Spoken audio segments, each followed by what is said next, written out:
or if you connect it to your computer, you can update the maps or upload POIs or whatever you want to do. Back here you have a little door that opens up. I'm not going to do it, and when this opens up you can change out the battery, or you can insert a micro SD card for additional maps or memories or POIs or whatever.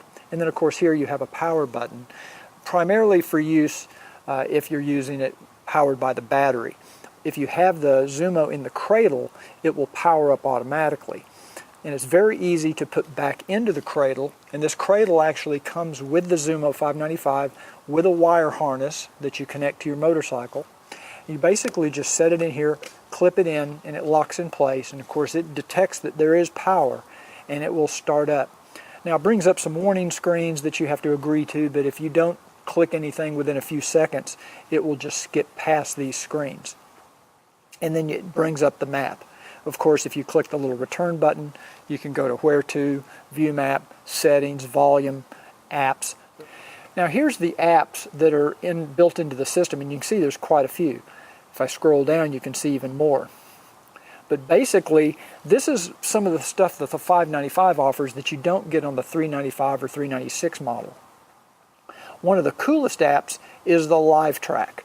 Now, Live Track allows the GPS to send an invitation to people on your contact list in your phone, and it basically sends them a link to a web page online where they can track your progress on your route as you ride the bike. It's very, very cool. You also have Pandora, Spotify. A media player will allow you to play MP3 files that you have loaded onto the micro SD card that's inside here if you have one. You have a compass, of course, which you can very easily select. You have fuel settings. And then you even can track service history. So if you want to, you can put all of this service information into the Garmin and it will keep track of your service history for you. Now, of course, you don't have to go into settings to get to these things, some of these things. For example, if I want to make a phone call and I'm on a route, like here I'm viewing a map, I can simply hit the little wrench icon and I can go to phone.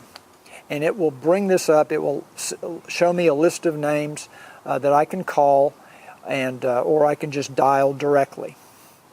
I can adjust the brightness, which I have it up to full brightness right now.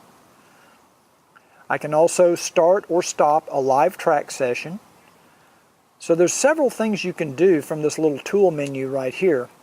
If I want to stop the route, I could do that. One thing I really like about the 595 is the screen size is big enough to show a lot of information, and it's pretty clear how it shows it. You always know what road you're riding on. It shows you the speed limit of the road you're riding on, and it shows you your current speed in a digital format. So it's very easy to see if you're over or below the speed limit. You also can very easily zoom in or zoom out no matter what screen you're on, and it's just very, very elegantly put together. Also, there's little hot spots on this screen. So if I click on this direction northeast, it will show me additional information. What time of day, the elevation. You can see we're at 549 feet. It'll show me my fuel range, just a whole host of other information available to me. If I click on the speed, it'll show me additional information, what my maximum speed has been on this route, the moving average, the overall average, total time, just a lot of really cool information. And of course you can set your fuel settings or reset these fields. This little hamburger icon will apply to whatever screen you're looking at the time. If I click on the little icon of the motorcycle, it will show me exactly where I am. I can see where I am, I can see the nearest intersection, and the nearest address. And once I'm there, if I need a hospital, police station, fuel, it will find it for me. This is just very cool safety stuff that you just don't find on most GPSs.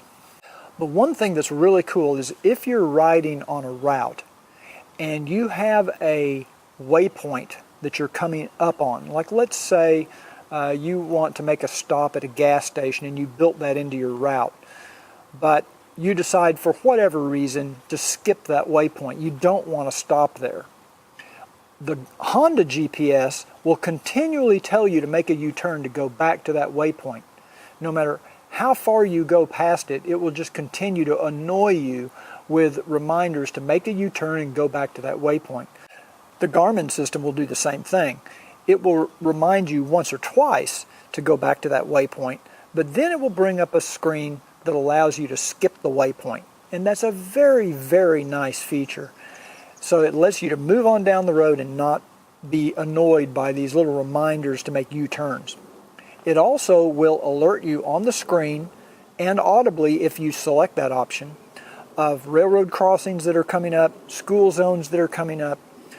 If you have the Garmin smartphone link enabled on your phone, and of course connected through Bluetooth, it will also give you some weather updates, weather alerts, and traffic alerts.